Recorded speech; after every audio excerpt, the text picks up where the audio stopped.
December 8, 1941. Aboard the flagship Nagato, anchored in Hiroshima Bay, the officers of Imperial Japan's combined fleet are celebrating. They have reason to. In the space of 90 minutes over a harbor in Hawaii, their aircraft have sunk or crippled 8 American battleships, destroyed 188 planes on the ground, and killed 2,396 men. By any measure of naval warfare, it is among the most successful surprise attacks in the history of the world. The man who designed every element of it is not among them. He spends the day alone, in what those close to him describe as apparent depression. His name is Isoroku Yamamoto. He is Commander-in-Chief of the Combined Fleet. He has just orchestrated a tactical masterpiece. He should be at the table with his officers. He is not. So why Yamamoto sits apart while his colleagues drink is the question at the center of everything that follows. To reach it, we have to go back. Not forward into the war, but backward into the years before it. Because the story of Pearl Harbor begins not on Oahu, but in the years when the Axis powers looked at America and decided they understood what they saw. In 1939, the case for dismissing American military power is not a foolish one. It is, in fact, almost airtight. The United States Army ranks 18th in the world, behind Romania. Fewer than 200,000 troops, no modern battle tank, no peacetime conscription. Congress has cut military spending to the bone for a decade, and the cuts have met no serious opposition. The Neutrality Acts constrain the president's ability to intervene in foreign conflicts. And Charles Lindbergh, the most famous American alive, argues publicly on the radio that the United States has no business in Europe's wars, and millions of Americans agree with him. For German officers who have just crushed France in 6 weeks with 135 divisions and nearly 2,500 tanks, the American military of 1939 barely qualifies as a planning consideration. It is not a force. It is an institution, and behind the military weakness sits a political paralysis that makes any future strength seem hypothetical. Americans are deeply divided. The war has consumed Poland, Denmark, Norway, France, the Low Countries. It threatens to consume Britain. Still, there is no consensus that any of this is America's problem. The isolationist sentiment runs deep, rooted in the memory of 117,000 dead in the previous war, and of Wilson's vision of permanent peace dissolving into the exact European catastrophe that followed it. Many Americans have concluded that 1917 was a mistake they will not repeat. Roosevelt cannot guarantee the United States will enter the war regardless of what happens. A democracy at this level of division is not an enemy. It is a spectator. On its own terms, the reading is defensible. The Axis are not fools for making it. But the German reading goes deeper than strategy. It has a specific historical foundation, a myth genuinely believed, that has been doing structural work in German political consciousness since 1918. When Germany lost the First World War, Hitler and the nationalist right did not accept that American intervention had turned the tide.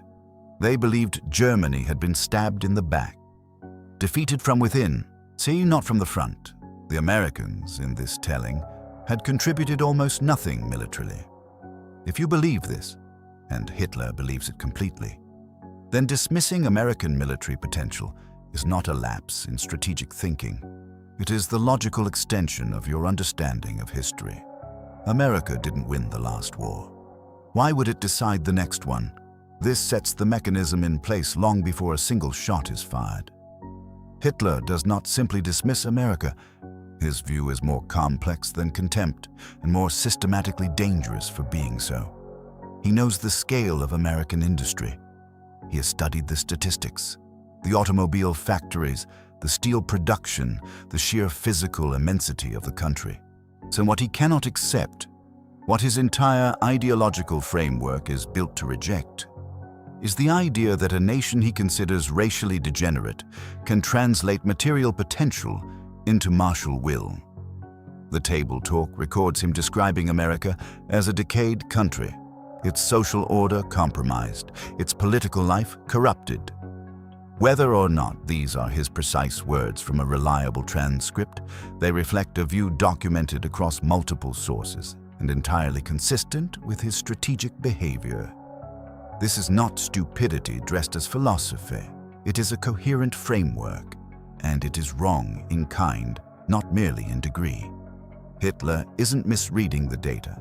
He is passing it through a lens that systematically distorts what emerges.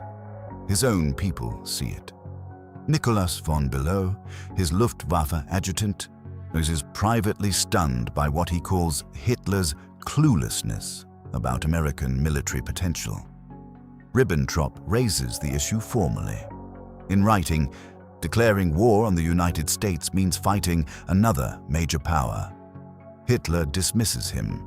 The ideology presses on quietly inside every German strategic assessment, until, almost without consultation, Hitler will make a decision in December 1941 that his own senior officers will struggle to account for. But that decision comes later. The Japanese case is different. Tokyo does not dismiss American industry. The tragedy of Japan's decision is not that it is made in ignorance. It is that it is made in full awareness by men who believe they have no other choice. The resource trap has closed slowly, then all at once. In 1938, 74% of Japan's scrap iron comes from the United States. And in 1939, 93% of its copper. When the full embargo hits in 1941, Japan's oil reserves begin running down. Without the oil fields of the Dutch East Indies, Japan's military machine stops. This is not a metaphor. It is a countdown. From Tokyo's perspective, the choice is not between war and peace. It is between war now, while Japan still has fuel, and capitulation later, when it doesn't. The plan rests on 3 steps. Destroy the American Pacific Fleet at Pearl Harbor. Rapidly seize the resource zones of Southeast Asia. Build a defensive perimeter so formidable that America tires of fighting toward it across thousands of miles of open ocean and eventually negotiates. Japan knows it cannot win a long war against America, but Japan believes it will not need to. General Hideki Tojo, Prime Minister from October 1941, believes this with something more than calculation. He believes in Yamato Damashi, the Japanese fighting spirit, as a genuine force capable of overcoming material disadvantage. This is not a slogan for public consumption. It is a sincere conviction, shared throughout the military leadership, that when the statistics point one way, the spirit points another, and the spirit is trusted to count for something the statistics cannot measure. It is a belief that hundreds of thousands of Japanese lives will not change. And then there is Yamamoto. He is 57 years old in 1941, compact in build, broad-faced, with dark, intense eyes and the quiet expression of a man who has long learned to hold his conclusions to himself. He is missing the index and middle fingers of his left hand, lost at the Battle of Tsushima in 1905. And he has played poker with American officers in Washington and studied at Harvard. He has walked the production floors of Detroit's automobile plants and driven through the Texas oil fields, watched from the highway, the pumps moving. Anyone who has seen the auto factories in Detroit and the oil fields in Texas, he says, knows that Japan lacks the national power for a naval race with America. He says this. He puts it on record. When Prime Minister Konoe asks him directly what a war against the United States would look like, Yamamoto tells him, "If we are ordered to do it, then I can guarantee to put up a tough fight for the first 6 months. But I have absolutely no confidence as to what would happen if it went on for 2 or 3 years." He says it again, in different words, and in September 1941. "For a while, we'll have everything our own way, stretching out in every direction like an octopus spreading its tentacles. But it'll last for 1.5 years, at the most. These words are on record. They are not a private doubt whispered to no one. They are a formal prediction made to the men who have the power to decide. They are ignored. You may have heard a different Yamamoto quote, the one about the sleeping giant, filled with terrible resolve. It comes from a 1970 film. Neither Gordon Prang's definitive history of Pearl Harbor nor Hiroyuki Agawa's definitive biography of Yamamoto contains that line. It is dialogue written for the screen. What Yamamoto actually said was more measured, more precise, and, because it is real, more damning. The film gave him dramatic words, and the record gives him something worse. A prophet who was heard and not heeded. Forced eventually to choose between planning the attack and resigning, Yamamoto wins approval by threatening to leave. He designs Pearl Harbor with the precision of a man who understands exactly what he is building and exactly what it will not accomplish. One last case belongs here, and its brevity is itself the point. Mussolini's own senior military commanders unanimously tell him Italy is unprepared. No raw materials stockpiled, an industrial base 1/10 the size of Germany's. They tell him this formally. He ignores them, convinced the war will be short and that Italy can share in the spoils without paying the full cost. The pattern is the same at smaller scale. A leader who has decided what outcome he wants, and who processes every contrary warning as an obstacle rather than a fact. This is not a German pathology. It is not a Japanese pathology. It is the pathology of a particular kind of leadership in a particular kind of moment, when the information says one thing and the ideology demands another. June 14th, 1940. Paris falls. The German columns enter the city. The swastika rises over the Eiffel Tower, 6 weeks from the opening assault to the fall of the French capital. Hitler travels to Compiègne, the same forest clearing where Germany signed its humiliation in 1918, and stands over the French delegation as they surrender in the same railway car. No European power remains capable of opposing him. On that same day, Franklin Roosevelt signs a naval expansion bill. 3 days later, Admiral Harold Stark, Chief of Naval Operations, asks Congress for $4 billion to build a two-ocean fleet. On June 18th, after less than an hour of debate, the House of Representatives votes 316-0, unanimously, without a single dissent, to authorize $8.55 billion for the largest peacetime naval expansion in American history. 18 fleet aircraft carriers, 7 battleships, 33 cruisers, a 70% increase in naval tonnage. Hitler is standing in the forest of Compiègne. He is not watching Capitol Hill. While his intelligence apparatus tracks the French surrender terms, the American Congress, without a dissenting vote, authorizes the fleet that will eventually help destroy him. The debate lasts less than an hour. The vote produces no opposition. The Axis are measuring the snapshot. The picture has already moved. And the American manufacturing advantage was not simply a matter of resources, it was a matter of method. Where European automobile companies functioned like precision craft shops, American factories had spent 2 decades building a culture of mass production, standardized parts, moving assembly lines, interchangeable components manufactured at scale and speed that had no European equivalent. The Wehrmacht, for all its tactical brilliance, still moved to war heavily dependent on draft animals. Detroit had been learning for 20 years to do something else entirely. In 1940, Hitler dismisses the threat plainly. American war supplies, he says, will not change the outcome of the war. By 1945, American production will supply its own military forces, arm Britain, and sustain the Soviet war effort simultaneously. Output exceeding the combined production of every Axis power. He has stopped looking too soon. And what he has stopped looking at is already being assembled, shift by shift, in the factories he has decided not to model. December 7th, 1941. The sky over Oahu is clear blue, tropical, cloudless. Pearl Harbor sits mirror-still in the early morning light, the battleships of the Pacific Fleet moored in their rows along Ford Island. Nevada, Arizona, Tennessee, West Virginia, Maryland, Oklahoma, California, Pennsylvania, in dry dock. At 7:53 in the morning, 183 aircraft arrive. In 90 minutes, all 8 battleships are sunk or heavily damaged. 188 American aircraft are destroyed, most of them on the ground. The forward magazine of the USS Arizona detonates. 1,177 men die in that single explosion. The harbor burns.